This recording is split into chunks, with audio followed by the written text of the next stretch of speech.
Tamil Nadu CM Vijay మిత్రధర్మం కోసం అంటూ ఓ రాజ్యసభ సీటుని కాంగ్రెస్కి వదిలేశారు. దీంతో ఇండియా బ్లాక్ కూటమిలో టీవీకే ఎంట్రీ ఇచ్చినట్లయింది. అయితే మరి డీఎంకే ఏం డిసైడ్ చేస్తుంది? అటు ఇండియా బ్లాక్లో కొనసాగకుండా ఇటు ఎన్డీఏలో చేరకుండా తటస్థంగా ఉండిపోతుందా? లేక ఎవరికీ పట్టని రాజకీయ నైతికత నాకెందుకని ఎన్డీఏలోకి జరుపుతుందా? ఇవే ప్రశ్నలు ఇప్పుడు తమిళనాట జోరుగా వినిపిస్తున్నాయి. ఇంతకీ విజయ్ కాంగ్రెస్ కోసం రాజ్యసభ సీట్ని ఎందుకు వదిలేసినట్టు?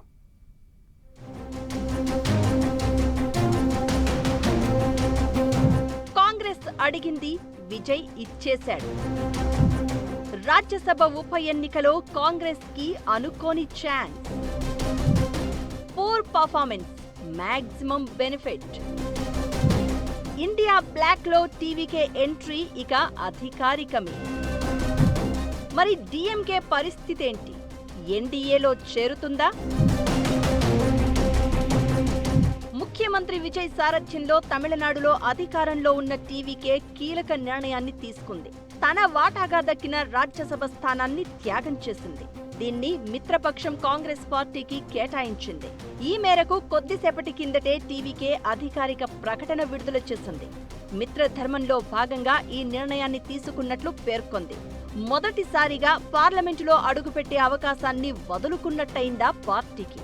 ఈ స్థానం కాంగ్రెస్ పార్టీ సీనియర్ నాయకుడు ప్రవీణ్ చక్రవర్తికి దక్కనుందని ఊహాగానాలు ఉన్నాయి.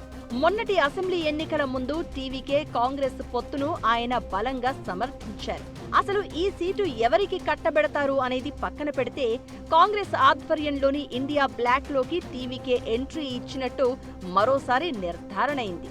అయితే మరి డీఎంకే ఎలాంటి నిర్ణయం తీసుకుంటుందనేది ఇప్పుడు ఆసక్తికరంగా మారింది.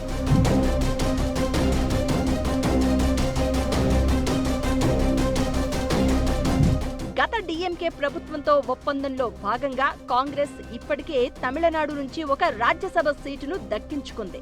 డీఎంకేతో బంధాలు తెంచుకుని టీవీకేతో చేతులు కలపాలనే ప్రతిపాదనలు వచ్చినప్పుడు కూడా రాజ్యసభ సీటును టీవీకే ముందు పెట్టింది కాంగ్రెస్. ఎన్నికలకు ముందు డీఎంకే నుండి 28 అసెంబ్లీ సీట్లు, ఒక రాజ్యసభ సీటు తీసుకుంది. ఇప్పుడు తాజాగా టీవీకేతో ముందుగా కుదిరిన ఒప్పందం ప్రకారం మరో రాజ్యసభ స్థానాన్ని కూడా బోనస్ గా దక్కించుకున్నట్టయింది కాంగ్రెస్ పార్టీకి. ఏఐడీఎంకేకు చెందిన రాజ్యసభ సభ్యుడు సివి షణ్ముగం తన సభ్యత్వానికి రాజీనామా చేయడం, ఉప ఎన్నిక అనివార్యం కావడంతో ఆ సీటునే ఇప్పుడు కాంగ్రెస్ తీసుకుంటోంది. అసెంబ్లీ ఎన్నికల్లో మైలం నియోజకవర్గం నుంచి షణ్ముగం గెలిచారు.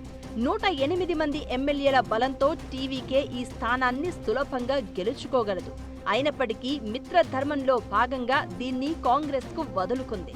తమిళనాడు ఎన్నికల్లో కాంగ్రెస్ 28 సీట్లలో 5 మాత్రమే గెలుచుకుంది.